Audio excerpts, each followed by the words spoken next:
नमस्कार, स्वागत है आपका पब्लिक वाणी पर। मेरा नाम है अभिषेक। बिहार में पंचायत चुनाव संपन्न हो गए हैं।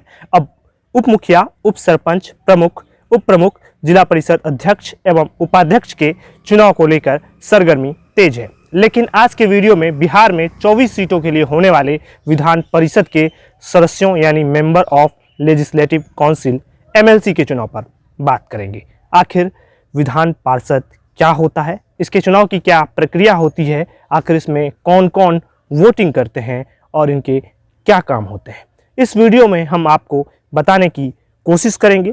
विधान परिषद कुछ भारतीय राज्यों की ऊपरी प्रतिनिधि सभा है। विधान परिषद राज्य विधानमंडल का हिस्सा माना जाता है। वर्तमान में भारत के 6 राज्यों में ही विधान परिषद की व्यवस्था है, जिसमें बिहार, आंध्र प्रदेश, कर्नाटक, महाराष्ट्र, तेलंगाना एवं उत्तर प्रदेश शामिल है। भारत की संसद में जैसे लोकसभा एवं राज्यसभा होती है, वैसे ही कुछ राज्यों की विधानमंडल में विधानसभा एवं विधान परिषद होती है। विधान परिषद के सदस्यों का चुनाव भी राज्यसभा के सदस्यों की तरह ही अप्रत्यक्ष रूप से होता है। विधान परिषद के कुछ सदस्यों को राज्यपाल द्वारा भी मनोनीत किया जाता है। विधान परिषद के सदस्यों को विधान पार्षद कहकर बुलाया जाता है। राज्यसभा की तरह ही विधान परिषद के सदस्यों का कार्यकाल 6 वर्षों का होता है। प्रत्येक 2 साल पर 1/3 सदस्यों का कार्यकाल खत्म होता है। राज्यसभा की तरह ही विधान परिषद को कभी भंग नहीं किया जा सकता है। अब आपको बताते हैं कि आखिर बिहार में विधान पार्षद का चुनाव कैसे होता है।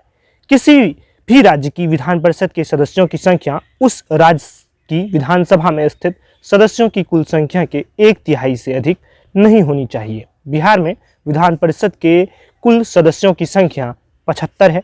बिहार विधान परिषद में 27 सदस्य बिहार विधानसभा निर्वाचन क्षेत्र से, 6 शिक्षक निर्वाचन क्षेत्र से, 6 स्नातक निर्वाचन क्षेत्र से, 24 स्थानीय प्राधिकार से तथा 12 मनोनीत सदस्य हैं। अभी बिहार में 24 सीटों के लिए विधान पार्षद के चुनाव होने हैं। सभी सीटें स्थानीय प्राधिकार के हैं। इन सीटों का कार्यकाल 16 जुलाई को ही खत्म हो गया था। पंचायत चुनाव में देरी के कारण इन सीटों पर भी चुनाव में देरी हो गई। स्थानीय प्राधिकार या स्थानीय निकाय के विधान पार्षद यानी MLC के चुनाव में ग्राम पंचायत के मुखिया, वार्ड सदस्य, पंचायत समिति के सदस्य, जिला पार्षद के सदस्य, इसके अलावा नगर पंचायत, नगर पार्षद और नगर निगम के निर्वाचित सदस्यों के अलावा छावनी बोर्ड के सदस्य मतदाता के रूप में शामिल होते हैं। तो अभी बिहार में जिन 24 सीटों के लिए विधान पार्षद के चुनाव होंगे, उनमें कौन कौन मतदाता के रूप में भागीदारी कर सकते हैं, इसके बारे में आपने समझ लिया होगा। अब बाकी के सीटों का चुनाव कैसे होता है, इसके बारे में भी जान लीजिए।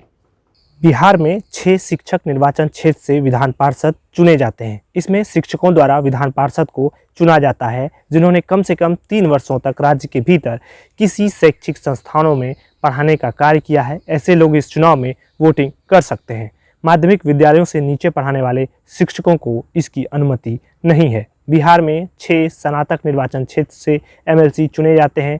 इस चुनाव में स्नातक यानी ग्रेजुएट विधान पार्षद को वोट के जरिए चुनते हैं। इस चुनाव में वोटिंग करने के लिए स्नातकों को पहले ही रजिस्ट्रेशन कराना पड़ता है एवं ऐसे स्नातक ही वोटिंग के योग्य होंगे जिनका ग्रेजुएशन किए 3 साल पूरा हो गया है। बिहार में 27 विधान पार्षद को विधायक के द्वारा चुना जाता है। इसके अलावा 12 सदस्यों को राज्यपाल के द्वारा मनोनीत किया जाता है। राज्यपाल साहित्य, विज्ञान, कला, सहयोग आंदोलन और सामाजिक सेवा में उत्कृष्ट कार्य करने वाले व्यक्तियों में से नियुक्त किए जाते हैं। विधान पार्षद का मुख्य कार्य सदन में अपने कोटे के मतदाताओं का प्रतिनिधित्व करना होता है। विधानसभा द्वारा पास किए गए बिल पर सदन में चर्चा करना एवं पास कराना भी उनके कार्यों में शामिल होता है। उम्मीद करते हैं कि आपको विधान पार्षद के बारे में बहुत सारी जानकारी मिल गई होगी। अगर कोई सवाल हो तो कमेंट बॉक्स में ज़रूर पूछें। अच्छा लगे तो कृपया वीडियो को शेयर कीजिए, हमारे चैनल को सब्सक्राइब कीजिए। बहुत बहुत धन्यवाद।